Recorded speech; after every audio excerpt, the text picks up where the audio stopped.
There is something you're doing right now that is quietly destroying the value other people assign to you. Not something dramatic, not a character flaw or a fundamental limitation. Something behavioral, something that can be changed the moment you understand what it is and why it is costing you what it is costing you. Every time you send a message and then send another one because the first one did not get a response quickly enough. Every time you change your plans to fit into someone else's because you were afraid of what saying no might cost you. Every time you do more than your share in a relationship, hoping that the other person will eventually notice and respond in kind.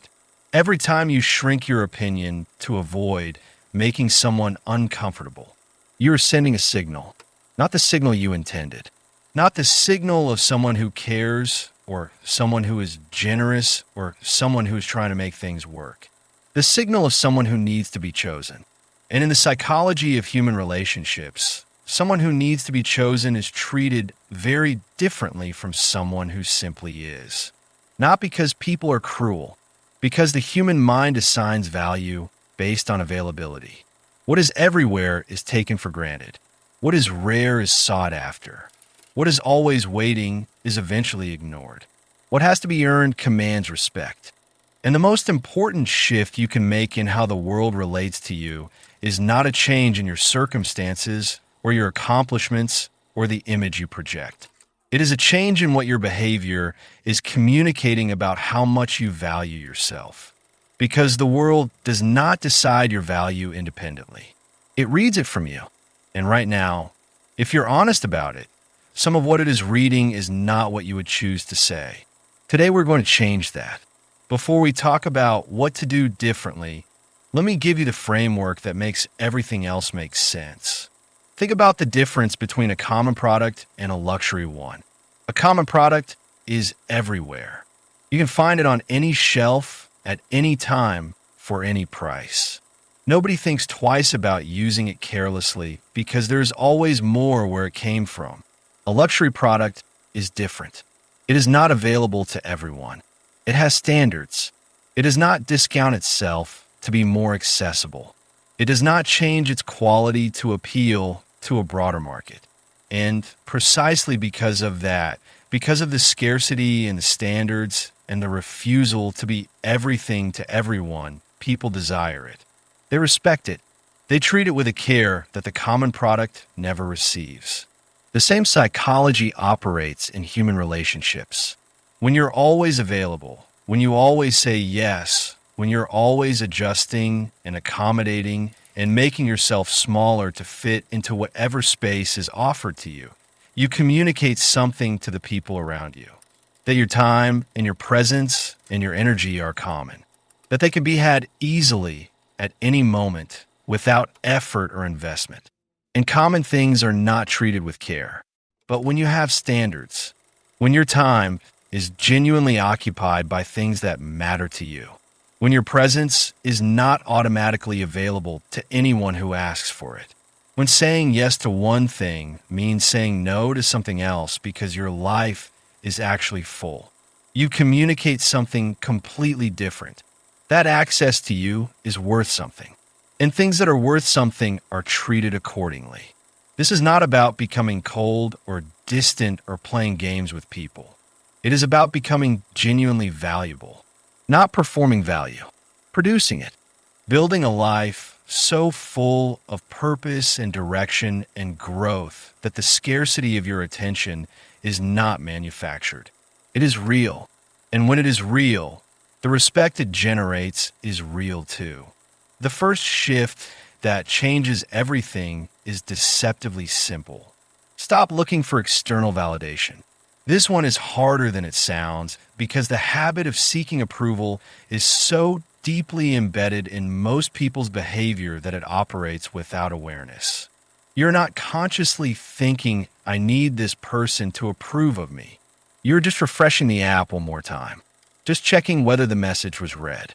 Just adjusting your position slightly to see if the other person responds differently. All of it is the same thing dressed in different clothes. The search for confirmation from outside that you are enough. And that search, however understandable, is the most expensive habit you carry.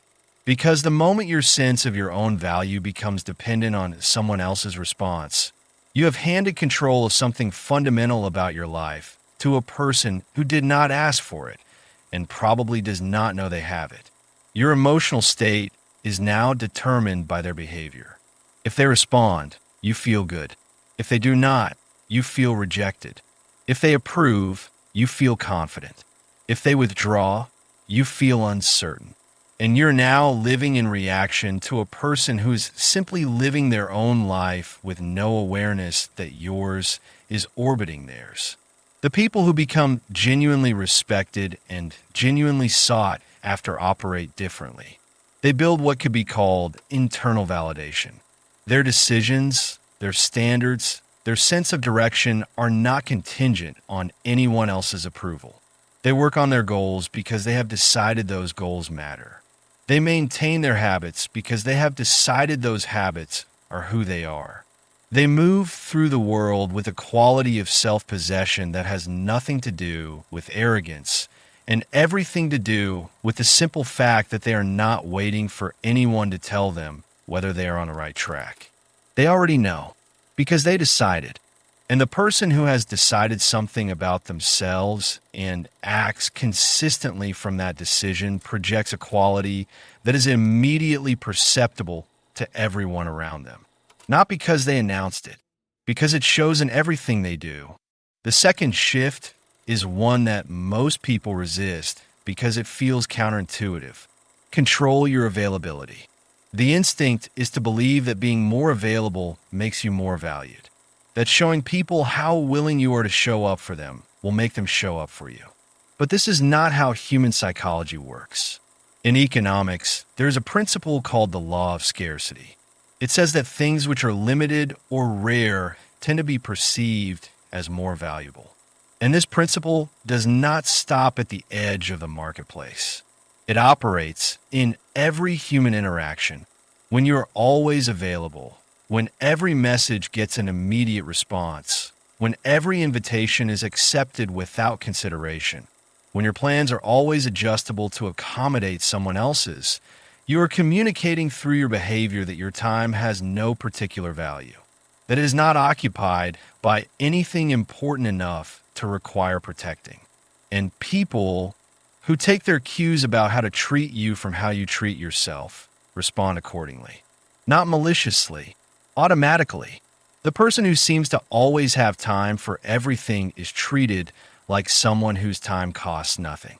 The person who is genuinely occupied, who has commitments and goals and a life that is actually full, whose attention requires something because their attention is actually worth something, is treated with a different quality of respect. Not because they perform busyness, because they build a life worth being busy with. So the practice is not to pretend to be unavailable. It is to become genuinely occupied, to invest your time in things that matter enough to protect, to build a life so full of direction and growth and purpose that your attention is naturally limited because it is genuinely in demand. When you build that life, your availability changes on its own, and the way people relate to you changes with it. Now let's talk about something that most people are afraid of and that the most respected people have mastered. Silence. Most people fill silence because silence feels dangerous. When a conversation becomes uncomfortable, they talk more. When someone goes quiet, they send another message. When they feel attention slipping away, they try to recover it with more words, more explanation, more justification. But here is what that behavior communicates. Anxiety. And anxiety is the opposite of the quality that generates respect. Think about the last time you watched someone in a conversation who seemed completely comfortable with silence, who did not rush to fill the pause, who let their words land and waited without apparent discomfort for a response. There was something about that person that commanded a different quality of attention from everyone around them. Not because they said anything particularly impressive, because they were not trying to impress anyone. They were simply present comfortable in their own skin, with no apparent need for the other person to react in any particular way. That quality, the ability to be in a social situation without needing anything from it, is one of the most powerful signals of genuine self-possession available. And it is built not through technique, but through the actual internal work of becoming someone who does not need external approval to feel settled. When someone ignores you and you do not chase, you are not being cold. You are communicating that your sense of your own value does not depend on their response. When a conversation does not go the way you hoped, and you do not over-explain or apologize your way back to comfort, you're communicating that you are comfortable with outcomes that are not in your favor. And the person who is comfortable with outcomes that are not in their favor is the person that outcomes eventually favor. Because desperation repels, equanimity attracts. Now let's talk about the two things that people-pleasing destroys most completely: limits and self-respect. Most people are afraid to set limits because they believe that limits will cost them relationships. That saying no will make people leave. That expressing what they will not tolerate will be seen as difficult or demanding or not worth the trouble. But here is what is actually happening when you refuse to set limits. You're teaching everyone around you how to treat you. And the lesson you're teaching is that there are no consequences for treating you poorly, that you will accommodate anything, that your tolerance has no floor. And people, not because they're trying to take advantage of you, but because they're simply responding to the information your behavior provides, adjust their treatment of you accordingly. They give you what you have demonstrated you will accept. When you begin to establish genuine limits, something changes immediately, not just in how others treat you, in how you experience yourself. Because every time you set a limit and hold it, you are voting for a version of yourself that has standards. And a person with standards is a person with value. The limit does not have to be dramatic. It does not require confrontation or announcement. It is simply the quiet, consistent behavior of someone who knows what they will and will not accept and acts accordingly. And connected to this is the ability to walk away. One of the clearest signals of genuine self-respect is the capacity to leave situations that do not treat you well. Not in anger, not as a strategy to make someone chase you. Simply because you have decided that your time and energy are worth more than the situation is offering. There was a man named Thomas. He had spent years in a professional relationship where he consistently gave more than he received. He stayed because leaving felt like failure, because the history was long and the connection felt important, because he kept telling himself that things would eventually balance.